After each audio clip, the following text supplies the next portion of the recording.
mungkin pernah mendengar cerita atau menyaksikan film tentang kesetiaan luar biasa seekor anjing kepada majikannya. Ya, kisah seekor anjing bernama Hachiko itu begitu melegenda di Jepang. Bahkan kisah hubungan emosi yang tinggi antara binatang peliharaan dengan majikannya itu menjadi inspirasi pembuatan film Hollywood berjudul Hachiko: A Dog Story yang dibuat sesuai dengan kisah aslinya. Kisah Hachiko sendiri bermula ketika anjing ini dirawat oleh Profesor Hidesaburo Ueno dan istrinya. Selama dirawat sang profesor, Hachiko memiliki kebiasaan unik selalu mengantar majikannya berangkat kerja hingga stasiun Shibuya, di mana Profesor Ueno naik kereta untuk pergi ke kantor. Dan setiap sore Hachiko kembali ke stasiun Shibuya untuk menjemput majikannya. Hal tersebut berlangsung setiap hari. Hingga suatu ketika, Hachiko yang sudah menunggu di stasiun tak juga mendapatkan kedatangan majikannya karena Profesor Ueno meninggal dunia secara mendadak. Namun meskipun sang profesor meninggal, Hachiko yang tidak mengerti bahwa majikannya sudah tidak ada tetap selalu datang ke stasiun Shibuya menanti kedatangan tuannya. Kisah Hachiko yang setia kepada pemiliknya akhirnya menjadi terkenal di Jepang setelah beberapa kali diberitakan di surat kabar. Salah satu yang tersentuh hatinya oleh kisah Hachiko adalah seorang pematung bernama Teru Ando. Pematung ini akhirnya membuat patung perunggu Hachiko yang ditempatkan di depan stasiun Shibuya untuk mengingat kesetiaan Hachiko terhadap tuannya.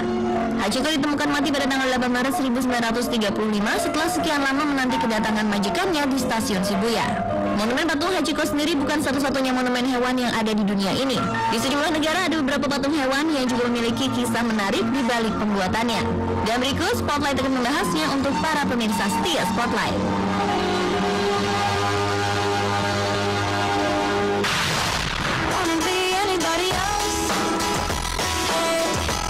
Yang pertama adalah kisah dari monumen seekor kucing bernama Trim yang merupakan seekor kucing penjelajah sejati.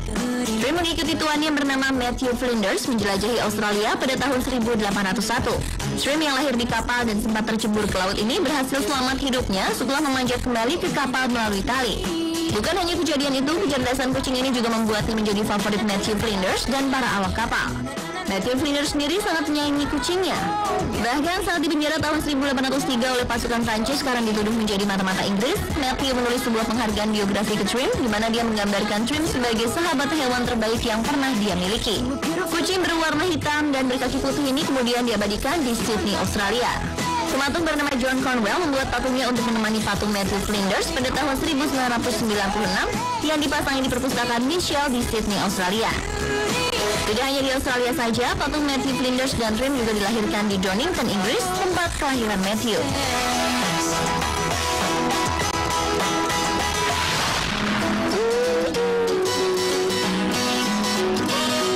Pada tahun 1850, seorang polisi di Edinburgh, Skotlandia yang bernama John Gray memiliki seekor anjing yang diberi nama Bobby.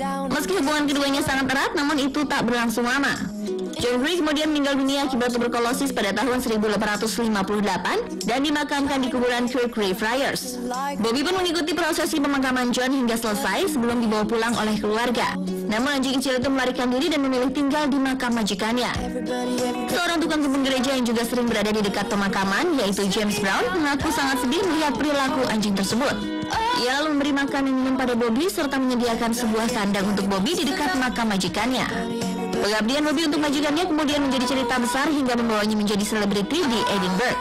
Setelah Bobby meninggal dunia pada 14 Januari 1872, orang Edinburgh memutuskan untuk menguburkannya di samping makam John Gray. Setahun kemudian, sebuah patung perunggu didirikan untuk Bobby di puncak Row Candlemakers di luar pintu masuk kuburan. Memorial ini dibuat oleh filantropis terkenal Baroness Burdett Coates yang tersentuh dengan cerita kesetiaan Bobby.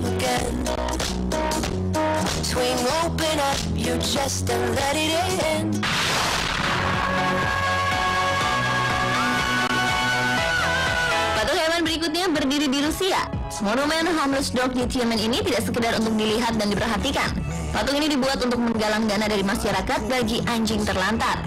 Pengunjung bisa memasukkan uang di lubang seperti celengan di depan patung anjing tersebut. Uang yang terkumpul tersebut kemudian dialokasikan untuk berbagai keperluan anjing liar yang ada di Rusia agar populasinya terkendali.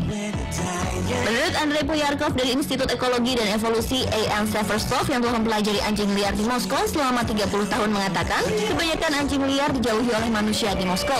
Bahkan mereka enggan memeliharanya karena dianggap kotor. Untuk itu dengan adanya monumen anjing liar, masyarakat setidaknya memperhatikan atau memikirkan masalah tersebut. Karena jika dibiarkan, populasi anjing liar akan terus bertambah dan menjadi masalah yang lebih besar.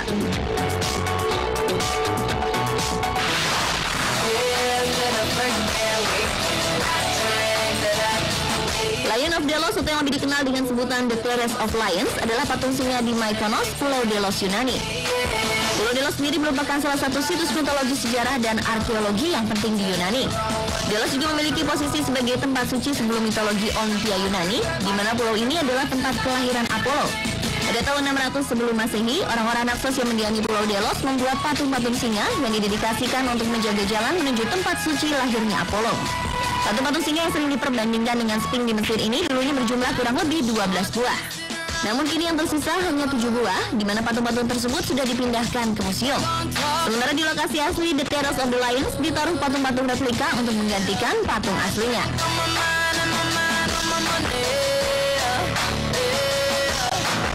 Pemirsa, itulah beberapa kisah mengenai berdirinya patung-patung hewan di dunia.